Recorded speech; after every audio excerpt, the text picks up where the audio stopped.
really, can I? Okay, so what we will do today is have a look at last year's exam paper as a way of stimulating revision, basically. So what I'd like you to do is ask lots of questions as we go through this and pretend you're actually in the exam. Pretty scary, but that's fine. All right, so this is a 3-hour exam. Must say the days of 3-hour exams are numbered in this university. Unless you got special permission, you have to run 2-hour exams after this semester.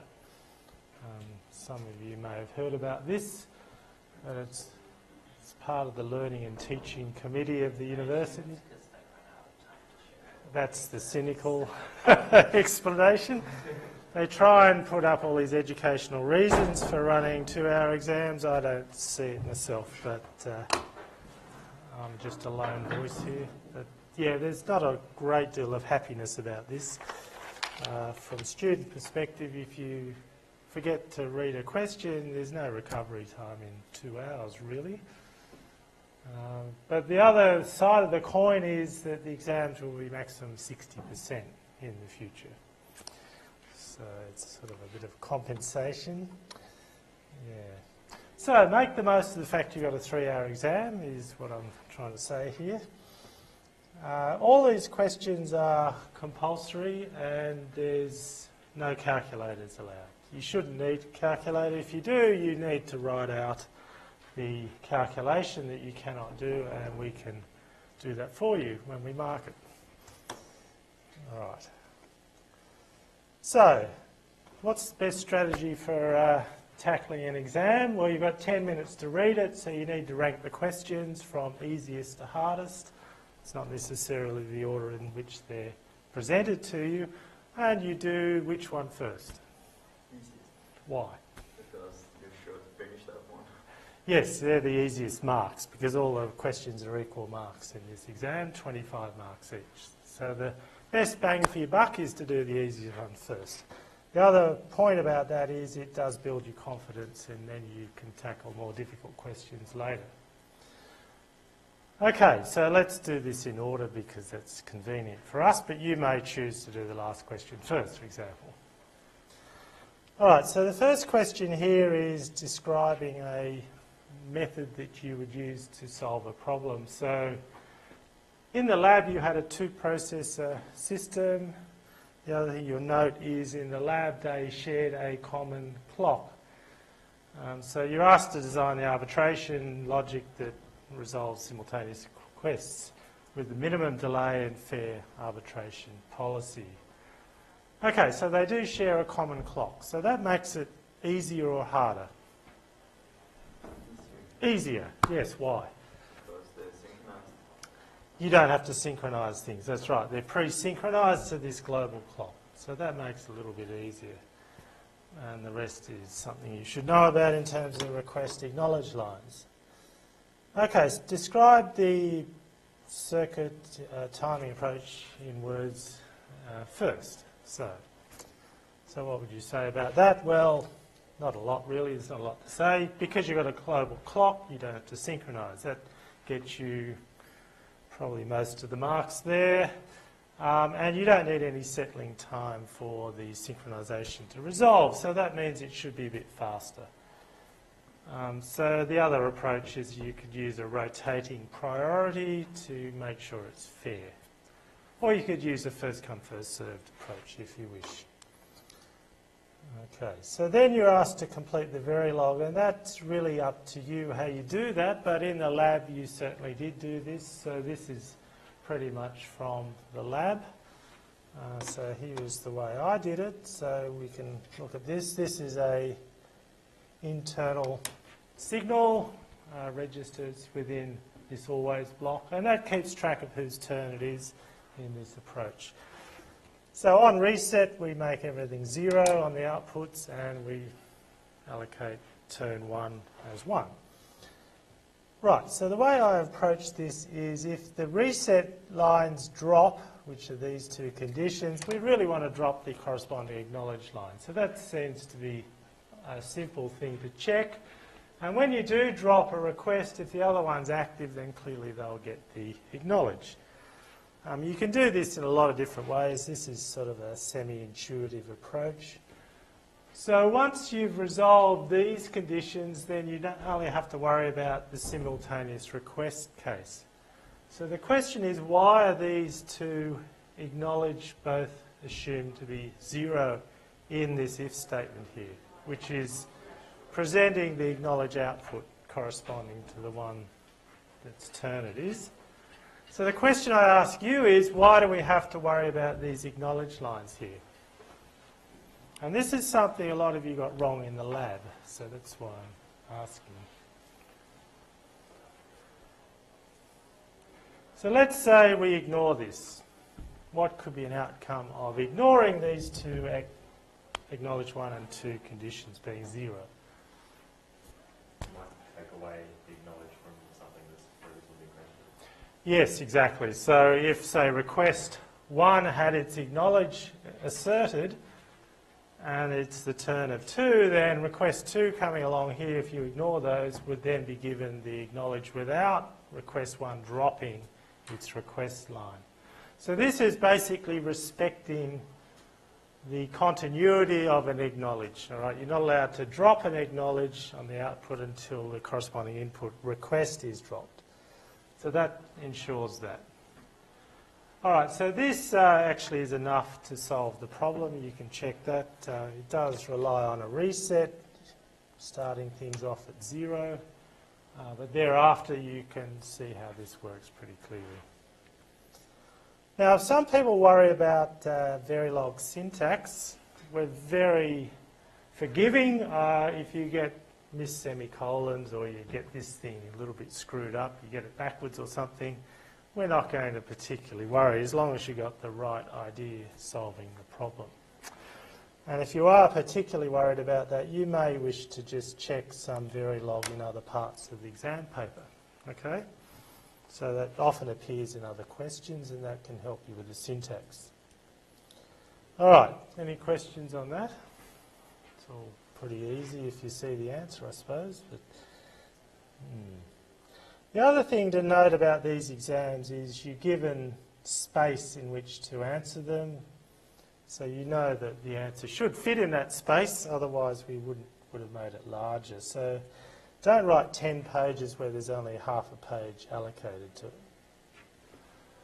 Okay, so the part 2 is where we have independent clocks now in this situation at different frequencies. They could be independent at roughly the same frequency. There could be a phase difference, but we're assuming possibly different frequencies. So what's the difference now? Well, it's pretty clear. You have to synchronize your logic. All right, so if the requests are independent, you can get a metastable failure in this problem. So there's two basic approaches here. What do you think they are?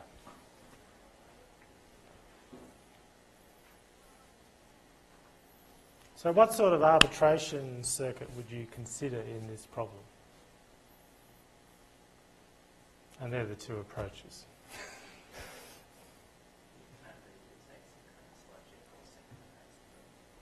So you could use an asynchronous arbiter, yes, and ignore these two clocks initially. Or synchronise the same clock. Which clock would you use? You've got possibly two different frequencies. Sorry? The slowest. Why not the fastest? Because the one system works with the slowest, so you cannot work with the fastest one, I guess. But you may then slow down the faster True. request, so... But the other one might destroy the other one. Yeah, it's interesting, isn't it? Yeah. So, option 1, I agree with you. Yes, an asynchronous arbiter with a mutex element that we discussed in lectures, so you extend the decision time. The possibility there, of course, is that you then have the acknowledged signals are no longer synchronized to the request because you can have an arbitrary delay in the output. I must say, though, that is very The probability of that could be quite small if you have a request synchronized to the clock of the source and the response is due to that request, then the delay would have to be a clock period in order to be a problem in terms of the acknowledge line. Unless the other condition holds where you have two requests and one drops and then the other request is asserted relative to the timing of the one that dropped. So that means it's effectively timed to the clock of the system where the request dropped. So that is a problem then, because that is definitely not synchronized to the clock. So in that case, you do need to synchronize your acknowledge signals. Okay, so you need to acknowledge. You've got to understand that, yes. So the other approach is a synchronous arbiter that is synchronous, and then you've got to choose a clock. And I would choose the faster of the two clocks because you get a more responsive system potentially. That would be my argument. Now the probabilities of failure are another matter, and if you had a problem with that, you could extend the decision time or the settling time to account for that.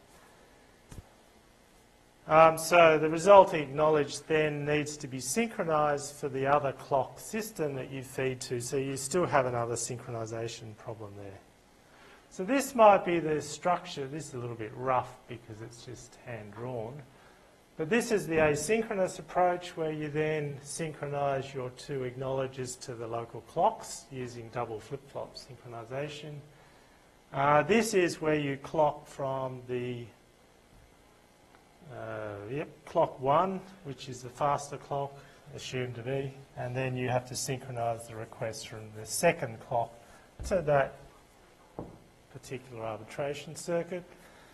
Or you could leave that out and assume the arbiter does the synchronization, but at the output you do need to make sure the acknowledge 2 is synchronized to the clock 2 in that system. Okay, these are all fairly obvious, but they need to be spelt out. Okay, so that's a bit of a system design question for you. Are there any comments on that?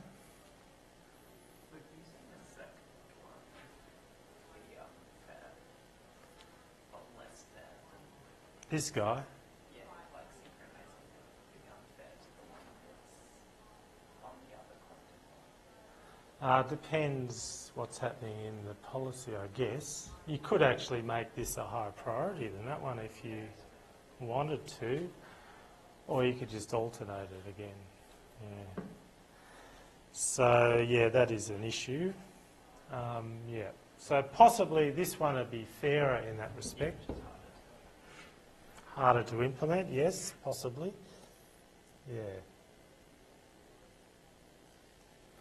Okay, the next question is straight out of your notes, actually. So this is an arbitration circuit that is synchronous because of the clocks here. We have our requests coming in, they get latched in a register or synchronized to the clock there. And then we have this resolution logic. And it's really detecting when you drop a request, you then reallocate the acknowledge to the next priority acknowledge line. And finally, you then output the acknowledge with another register. This is another form of synchronization. So if you look at the settling time there, if you get a request on the clock edge, then it's got a whole clock period minus the logic delay here to settle before you then resample that. Okay, so you're asked to produce the always block that describes the resolution logic.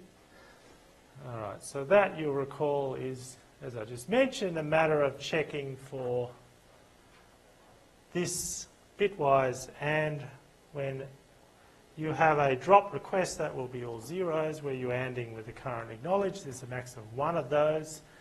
So if there's a 0 in that AND, bitwise AND, then you know that a request is dropped or there's no acknowledge asserted, either of which you need to resolve a acknowledge output. So in that case, you then, so this if statement refers to this case X. So when that's true, you then pick out the highest priority, starting at the rightmost bit working left. And that's done with this case X, so you can put in don't cares in that circuit. Okay, so yeah, again, if the syntax is a bit screwed up, you could still get full marks. If you wrote this out with a massive 15-line case statement, again, that's fine. We're pretty lenient about that. There was a hint there. You probably don't remember what a case X was in the exam, not a problem. Just go ahead and do it another way. Right, any other comments? So that's, yeah, not particularly inspiring, that question, given that you've seen it already. Question 2, however, is completely left field. And I've masked out the answer here, so you can have a little bit of a think about it first.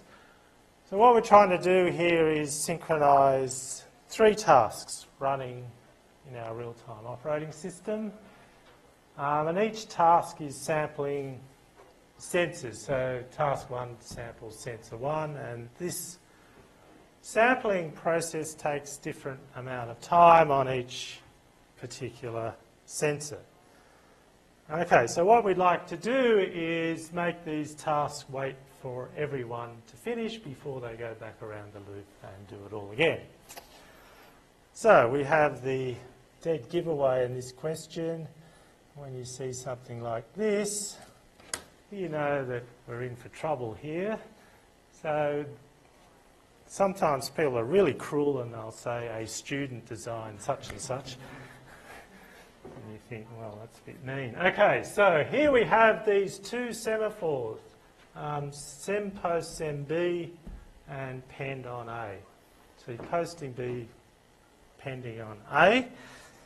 And then task 2 will post on C, pend on B, and task 3 posts on A and pens on C. That's a pend sem C. All right, so you can see there are some interesting factors here. So if we look at task 1, so we're waiting for sem A, and that's been posted down in task 3. So when task 3 finishes, then it's going to release task 1.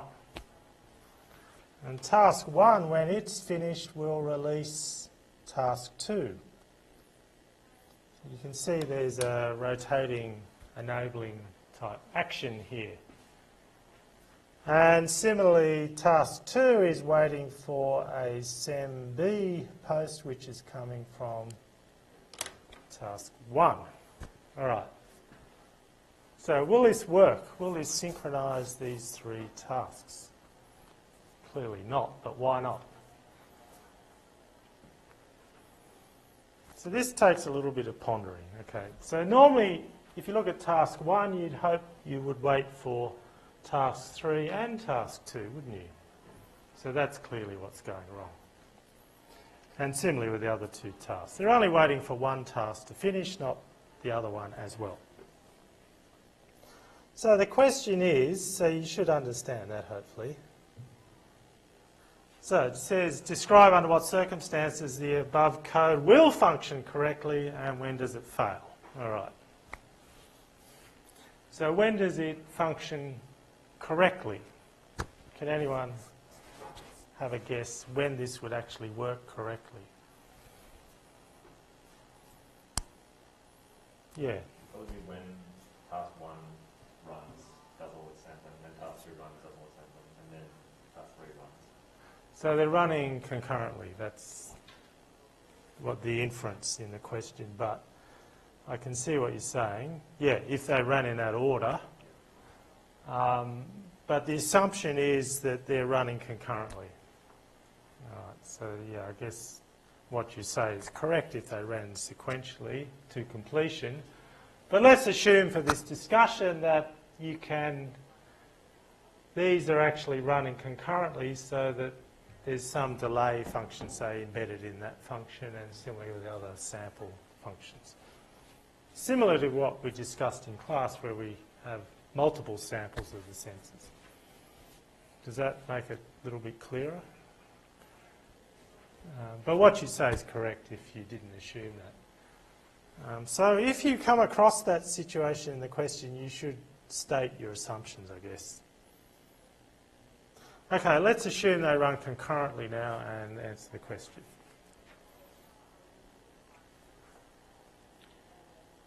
Alright, so let's assume the sample sensor 1 ran quicker than sample sensor 2 ran quicker than sample sensor 3.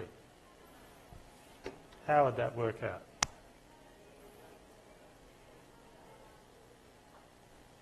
So the guy waiting on 2 would, of course, get through too early because 3 is slower. Okay. So that's OS Pen SEM-B, which comes from 1. Okay. Yeah. So what you need to do to solve this problem is order how long they take to run. So you say, assume a certain ordering of 1, 2 and 3. And if you do that, can anyone tell me the situation in which this will run correctly?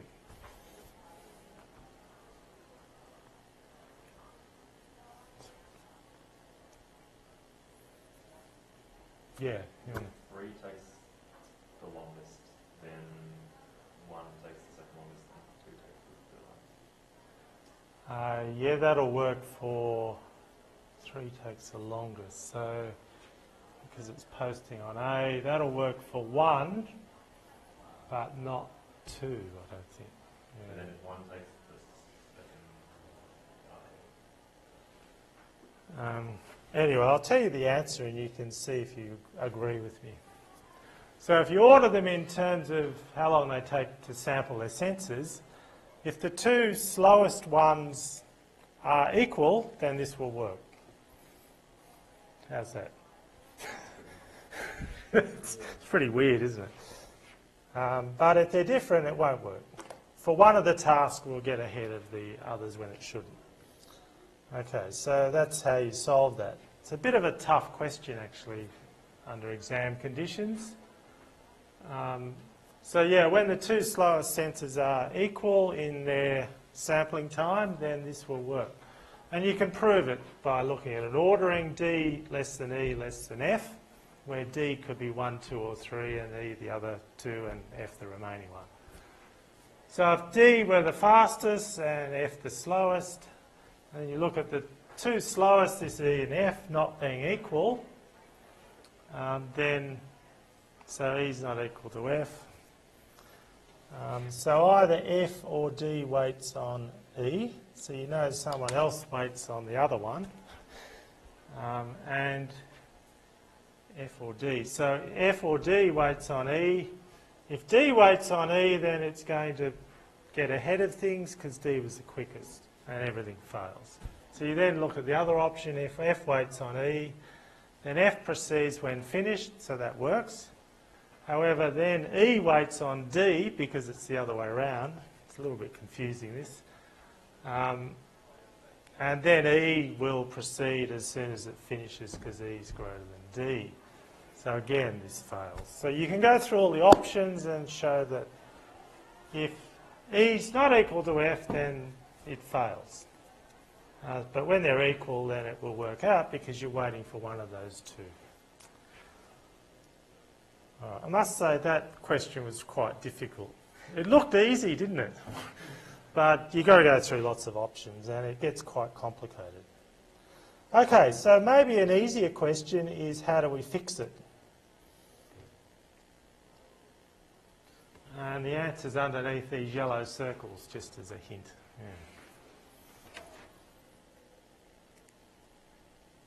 So they're going to be revealed. So, all right, so the basic idea is what?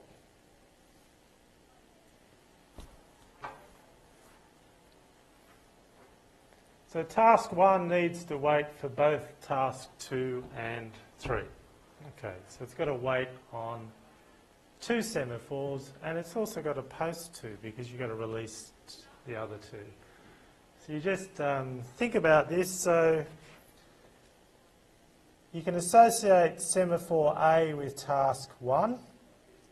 So that means we need to post A from the other two. So here we've posted A, and we need to insert a post on this guy. So that can be done.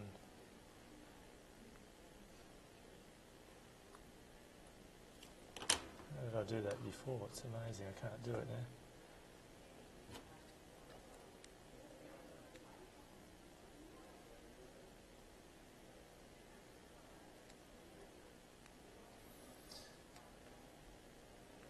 Okay, so if we then post A here and here, then that will release A, and you do the same in the other two. You just wait on each one and you post for the other one. So we post to C and B, and we post A and C here, and this one we post A and B. Okay, and then you wait for 2 semaphore posts from the other 2 tasks. So that will then work correctly. Yep? Would there be an issue if you get preempted in between doing the 2 posts? So you mean come back around like... Or more like you won't be entirely in sync. Oh, okay. Yeah, okay, you'll still somewhat be in sync, but it'll be like slightly delayed. Oh, you mean one guy... Yeah, Well, one guy will start processing, and then he'll finish processing, and then the other one. yeah, will but release. they will have all finished Yeah, their okay. sample of their sensors, so that's, I guess, the important thing. Yeah. All right, so this, it's a variation really on what you were discussing in class earlier. So the idea is we now have semaphores for each task that completes. So it's a little bit more inefficient than what we discussed, but it still works out reasonably well. So you wait twice for each semaphore in the loop. Okay, can you generalise this to any number of tasks, n greater than 1? So you just use this same structure, but we have n tasks, and we're going to wait for n minus 1 posts from the other n minus 1 tasks. So here is the structure. I'll sort of push that right up. So we declare an array of semaphores where it's the num tasks is the number of semaphores here now. So for 10 we need 10 semaphores. It sounds a bit of an overkill, but this will work. And then we create them with 0, and when we sync we call with our caller ID, which is 0 up to n minus 1. And then all we do is post to all the other semaphores, not your own, and then we wait for pens. Well, we wait for posts from all the other tasks then. Okay. So that looks pretty simple. How do you feel about doing that in the exam? That's the question, I suppose. So this is probably the hardest question in the exam, and the one you'd probably do last. Question 3 is probably the easiest question in the exam. Okay, in the laboratory you've implemented RMS and EDF, so you should remember that, and we also had this scale factor that we talked about. And this is the exact set of processes that you used in the lab. And here are the results that you can look at. So these are the tables that I actually obtained when I solved this problem myself. So what I'd like this question to do is then go through the analysis of the results, see if you can understand what they mean. Okay? So it's a reasonable thing. If you've done the lab, you'll find this pretty easy. So RMS, you'll note, did not work particularly well at any level. We had 117 missed deadlines for P3 and 84 in P3 for scale of 2, and finally scale of 10, RMS missed again 83, thereabouts. However, you'll note that EDF worked perfectly above scale 1. So for scale 2, EDF had no missed deadlines. Okay, so the utilisation's there as well. So the first question is, what priorities would you use? Where you just look at the periods and you sort by the period. So priority 1, P2 as the lowest period, followed by P1, followed by P3. Okay? Everyone should get that right out of the blocks, 4 marks for no effort. So describe the EDF scheduling algorithm and summarise how it's implemented in practice for periodic processes. So that should be easy as well. So all you do is you look at all the processes that haven't finished their current period and then you sort them by their deadline, from earliest to latest. And when a deadline changes, you need to do another sort. So that's all it involves. And the other thing I put in there is the alternation of odd and even priorities, so you don't clobber an already existing priority when you do this. Okay, so the utilisation, yeah, this is probably the most you'll need a calculator, so that adds up to 0.87, 87%. So that's interesting because you need to compare that against the utilisation. So you note that the utilisation drops to 93%, so that's 6% overhead, effectively. All right, so what's that overhead due to? So we worked out it should be 87%, but we've got 93%. What's causing that extra 6%?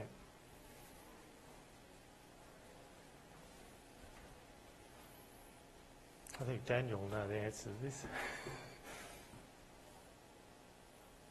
I think you did your busy delay based around counting clock cycles, didn't you? Yeah.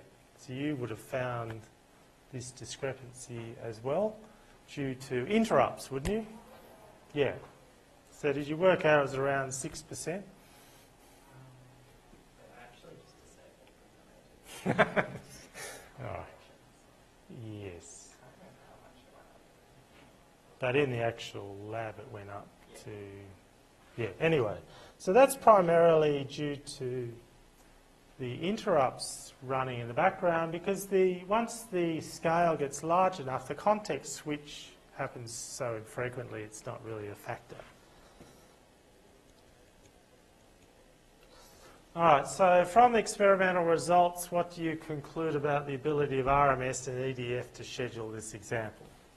So you might want to think about that, and you've got to base it on the experimental results. So you see RMS misses deadlines for P3 consistently, no matter how big scale seems to be, but EDF scheduled everything. So that works out quite well. And this particular problem was chosen for that particular feature. So it took a while to find a set of 3 tasks that would have this property. That's how the lab's been designed, in fact. So, from the results above, what is the overhead in scheduling, EDF and RMS approximately in terms of CPU usage? So that's the difference between the utilisation and the measured utilisation. So there was 10% for scale 1 and 13% for EDF scale 1. And that dropped down to 6% as scale got bigger. So you got the overhead in the scheduling, but also the interrupts, as I mentioned. So why, maybe someone can answer this if I quickly move it out of the way. Okay, why is the average service time for P2 less in RMS compared to EDF? Anyone? You can't remember.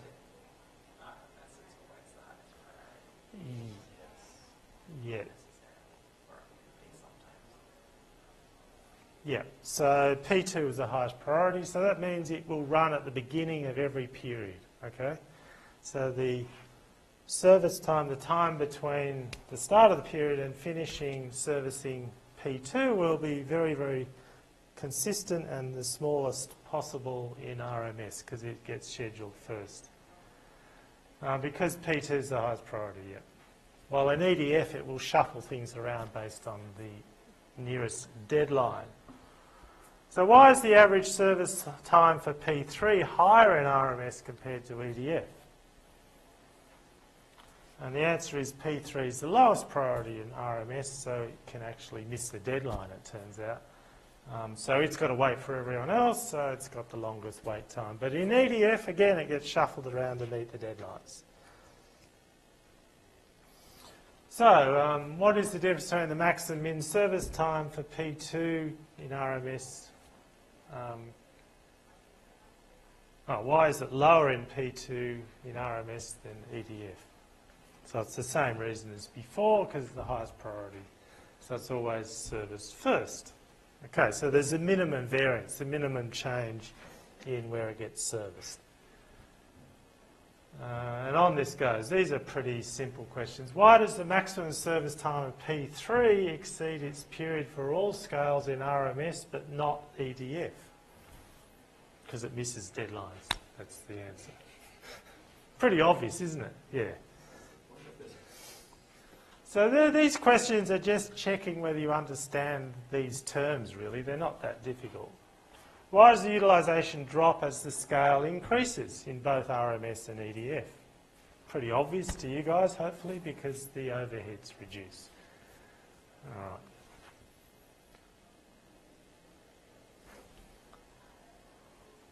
What do you conclude about the overheads after ignoring scheduling from these results? So it drops to around 92% or 93%, depending on what you read, so it's around 6%. Okay, question 4. Here we go. So this is fixed point arithmetic.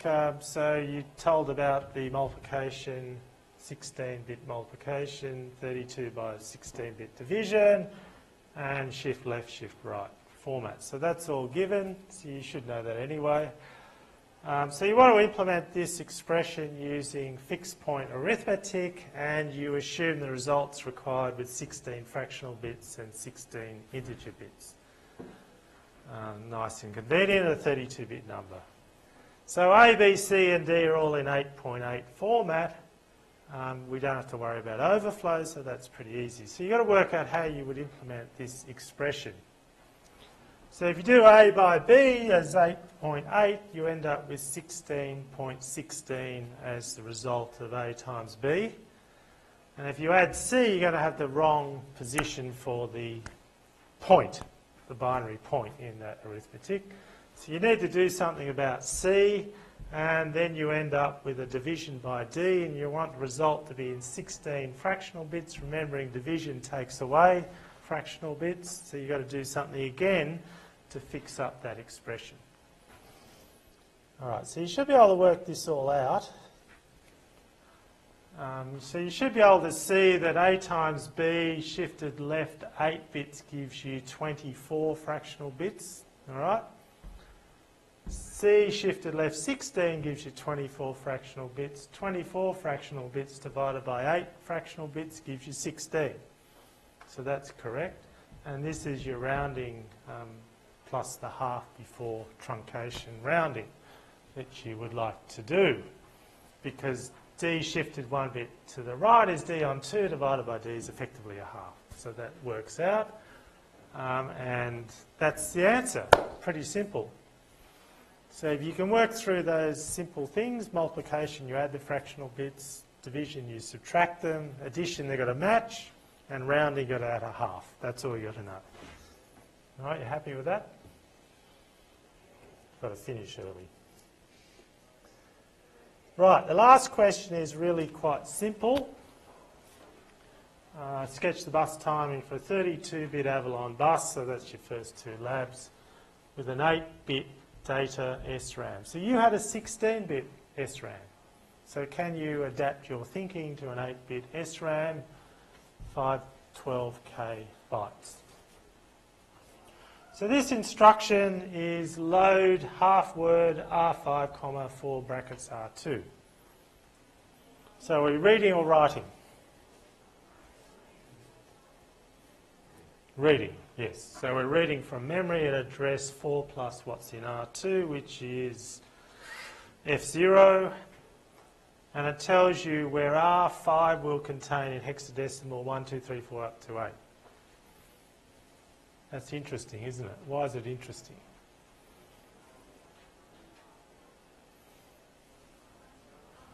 So what can you tell me about R5 before we ran this instruction?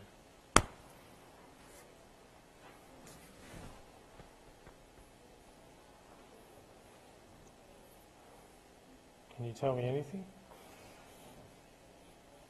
What about its upper 16 bits? Can you tell me what was in the upper 16 bits of R5? Yeah, 1, 2, 3, 4. All right, so this will only affect the lower half, the half word, so that's the 5, 6, 7, 8. All right. Okay, so the bus timing is pretty simple. So the address we put out is 4 plus F0, so that's F4, if you can read my writing. And there's going to be 2 clock cycles here, because we've got to read 2 bytes, because we want a 16-bit result. Okay, so the bus enable goes high, we then do a read operation, and the byte enable signals, we've got a 16-bit, so it's 0011, as you know. And then we read data. So this read data is the signal that is being accumulated with the read access to the SRAM. So you get your 7, 8 first, because that's the low address, and then the 5, 6 comes in afterwards. You can't read that, so I wrote it again. 5, 6, 7, 8. And finally, you put out an acknowledge signal on the second clock cycle. And if you look at the SRAM, you've got to remember, you've got to put it in context of the address lines of the SRAM, but since we've got a single byte word for the SRAM, we don't have to divide the address by 2 as you did with the 16-bit SRAM. So that's just a replica of the incoming address. We increment it, and we get the 2 halves of the 16 bits. And finally, you've got this stage variable that keeps track of where to load the result in your read data. That's all it's doing. It's just shoving it in the right position at the end. Okay, so that's the end of the exam. See, we did it in 45 minutes. 3-hour exam in 45 minutes. So when you are struggling a bit trying to think of these answers, just remember we did this at 3 times the speed you normally do it. So you don't have to panic quite yet.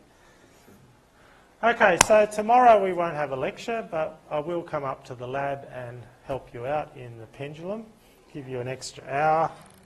And if you're really struggling at the end, do the quiz, but we may allow you to come back later in the week. Okay, so that should be good. All right, we'll stop there early today.